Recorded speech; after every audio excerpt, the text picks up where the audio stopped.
Ding dang dong. It looks like Void won that one. Well done, Void.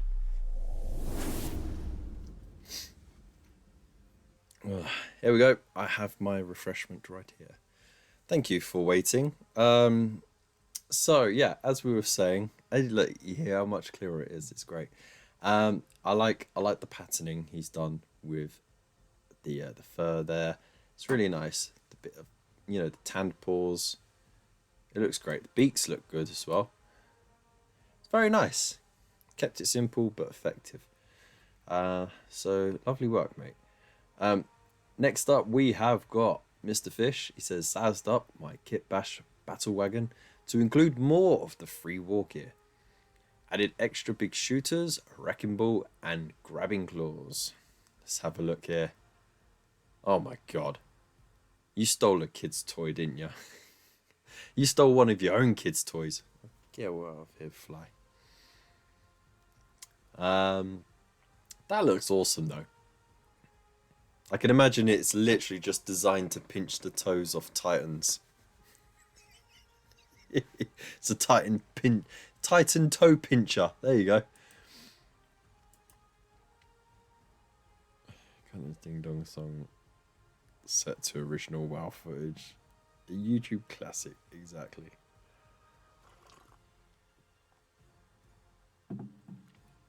It was your own toy. Okay, that's better. You got sandbags. That's cool. A cheeky little grot there. I like the fact though you still added wherever you could little orky details just to make sure that it doesn't look recognizable as a kid's toy. Did a good job. I like the chains that you do on these wrecking balls as well.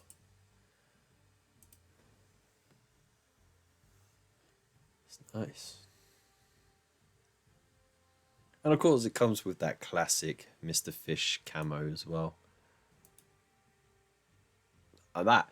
So have you made this flatbed truck large enough to actually stick the boys on the back? Like, can you actually stick a squad of them on there? That'd be a great thing. By the way, this here, this has got to be from like a kid's farm toy set or like a cowboys sort of thing. It's got to be, right?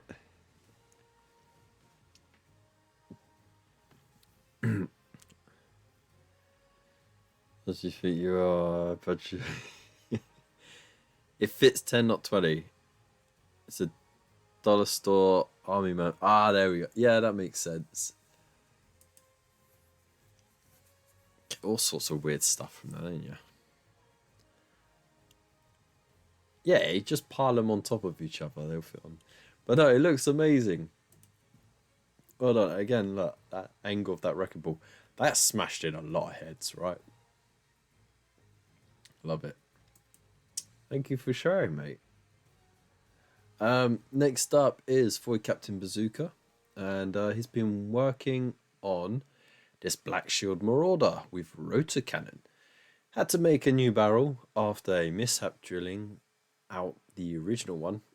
Also used my first 3D print, a studded pauldron that Bunker kindly sent me.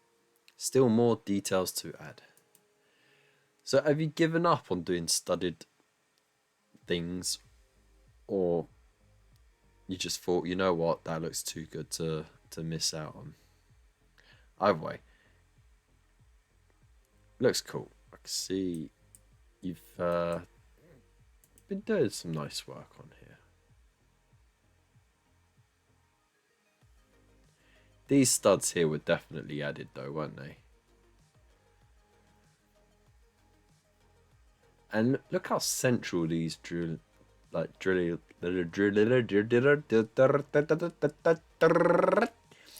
holes are.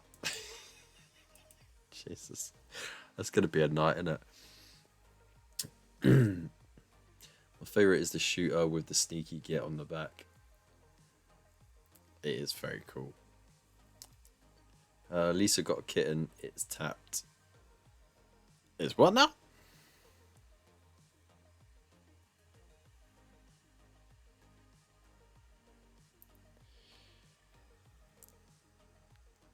Did I just miss? Did I just miss a bit of context there?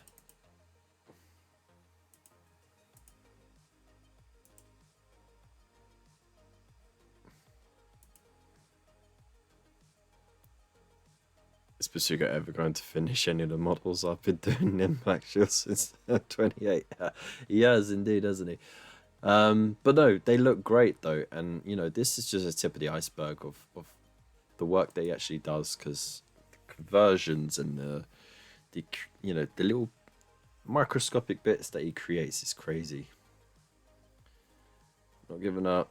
It was in a set of bits, Bonker printed and sent to be. Oh, fair enough. Tapped Bonkers Nuts Looney Tunes. Oh, okay, that's Northern speak. All right, that's fine. Because like here, when you down south, when you say I'm tapped, it just means you're done. You got nothing left to give. Strange how regionally it changes, isn't it? You finish them when you're ready. You've already got it written in the will, haven't you? That you're gonna be cremated with the leftover bits of the ones that you didn't finish. More Southerners.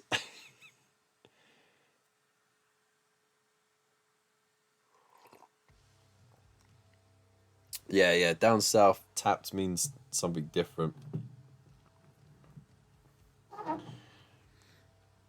Right, it's good to know. This saves the confusion. Next up is Wargamer Bear. So got some painting done on the gobos tonight, and then also did do some of the troll.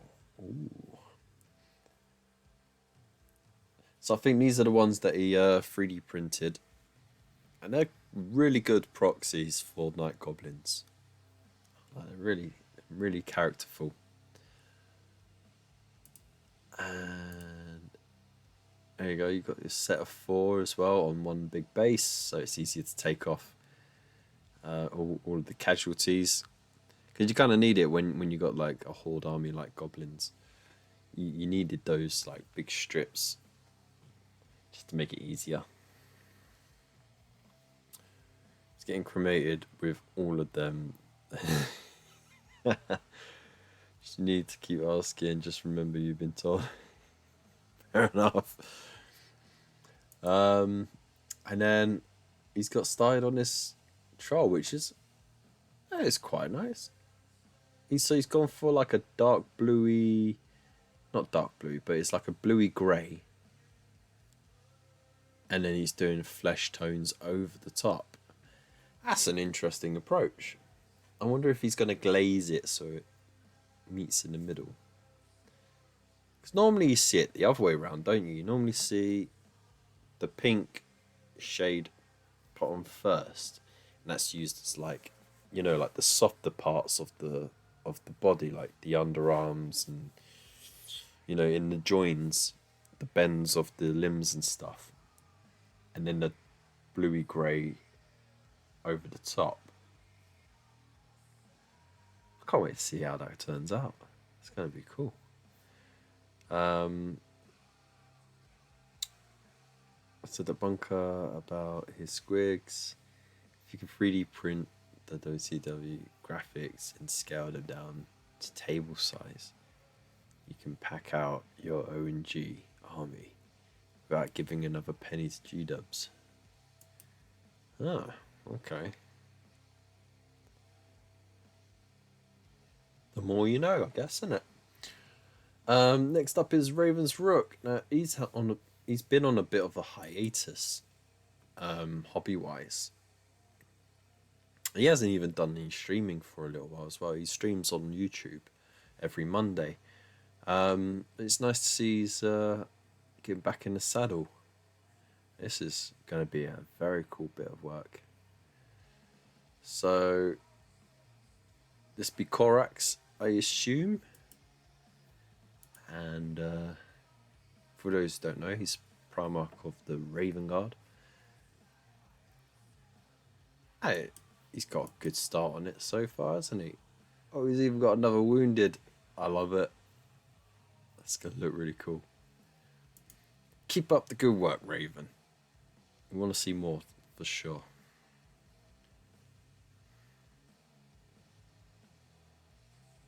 Freely printed graphic assets from the game. Just shrink them down to the tabletop.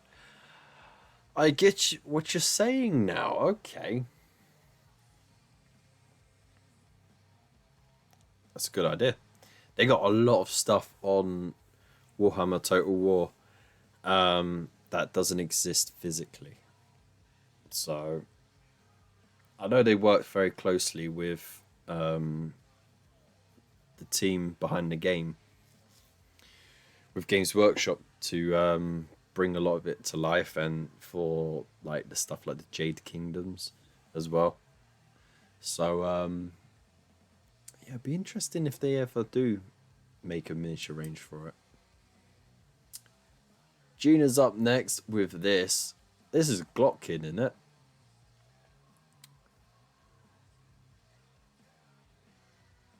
Yeah, and it's got this is so for those who don't know, the Glotkin originated from the old world. They heavily were involved in the end times, and it's basically three brothers. So you got this one heavily mutated into a greater unclean one, essentially.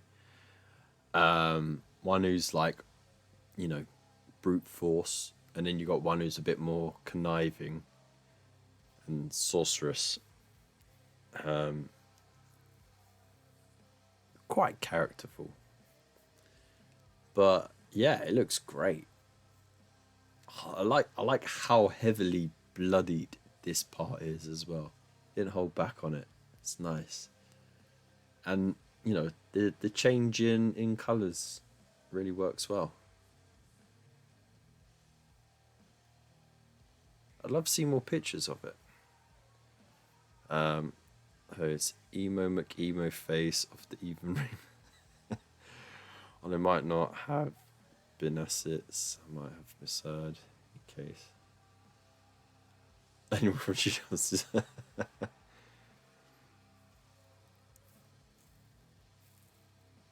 It's like being on Dicey stream. I mean, sorry about the adverts, but if you do subscribe with your Prime, then you get less adverts, I think. But no, this looks great.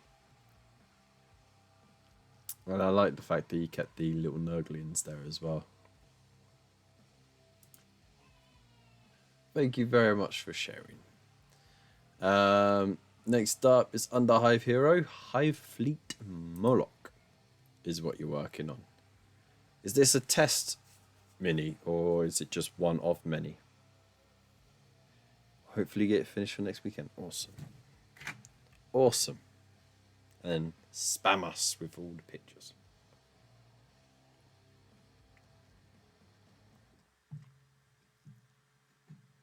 Subscribers get focal adverts. There we go. It is a test. Alright, cool. Oh, it's a nice test, mate. As test minis go, it's quite neat as well. But you got to knock out like 40 of those. It is a nice thread, isn't it? So how long did it take you to paint that one? Because if you can keep that up, I think it would be quite... I assume it's all contrast as well.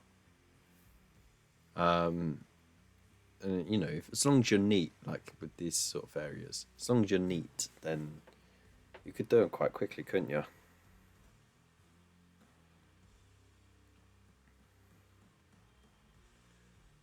But yeah, thank you for sharing, man. Right then. Oshi is next. and the rest is contrast and agrex. Nice. Just these striations on the carapace. I mean, you don't have to, but if you wanted to go that little extra, I would say leave the striations for the bigger ones. You know, the ones that actually stand out, your little centerpiece ones. Forget the little ones, because it will take you so long to get through them all. I can't subscribe on poor, like I tell Dice when he does his eBay. Get a hit YouTube Raw Dolly Paint channel without any Raw Dolly painting ability, so I can be rich and give it to people to sub. Dude, it's fine. Like I said, you don't have to pay anything to me to watch. Alright. And as for the adverts, I have very little input on them. I just can put them on as big a gap as possible on a shorter amount of time as possible. But there are bigger channels out there who will have an ad come at you every 10 minutes, and it'll be like a 2-3 minute like onslaught of ads. And we're not like that here. We, you know, I want to be fair to you guys. I'm an idiot. And if I that with none of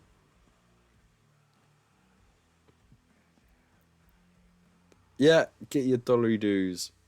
Anyway, next up is Oshi. Not much to show. Some progress on cemetery. Crypt's almost done. Walls are glued down. Now I'm dry fitting the rest. The tower area looks kind of empty. I'm thinking about one more small building. A shed, maybe. A shed. I mean, you've pretty much just built the graveyard set that I've got on this shelf.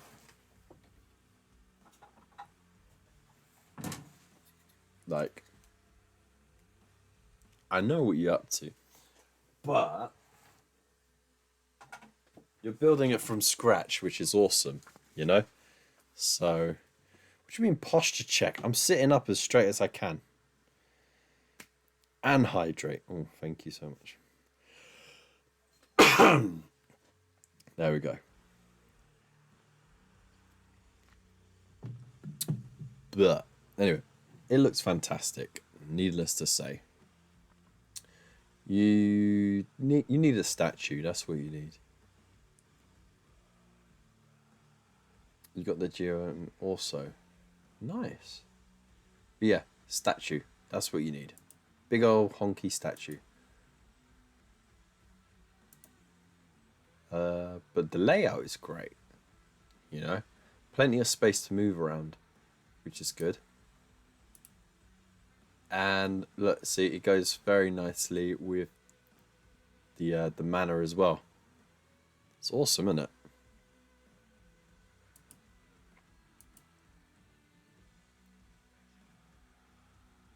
Man, that's banging.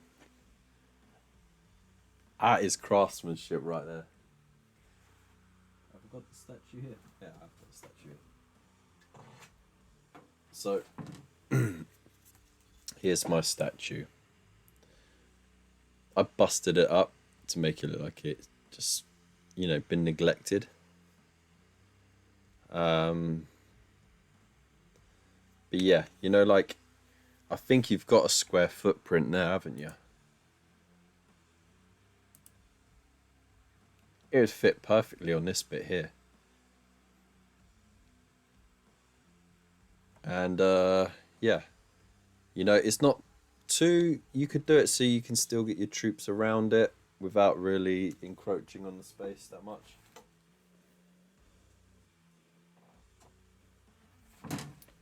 But I mean, yeah, it's up to you what you do with it. I feel it looks fantastic as it is anyway. It's great. Do you know you can kill 2 hippogriffs with 1 rock lobber? Do your paint stream in the hot tub, posture check and hydrate at the same time. Well, I never. Sure, maybe a well or water fountain? Ooh, that's a good idea. A weeping angel statue. Oh man, there's some ideas there. There you go. And that's why I love this place. Alright, next up is Underhive Hero. It says scheme is based off those red ones. Okay. These lot. Okay. But did you notice they have striations? Yes, no, do a tree that's grown through a grave. Alright, so you got like the remnants of the grave around it, and then like halfway in the tree, you have a skeleton just hanging out from where it grew in and around and then lifted it out of the ground. How sick would that be? What should we get wrecked? You're the one that keeps telling me do Howling Griffin's paint scheme on everything while singing every song in Gollum voice.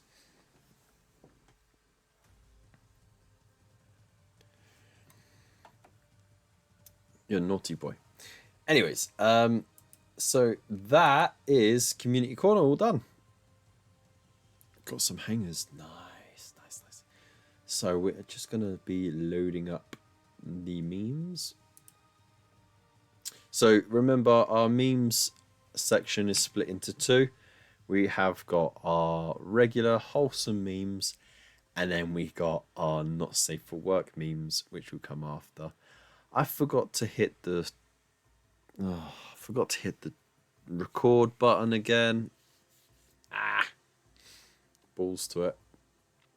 All right, let's scroll.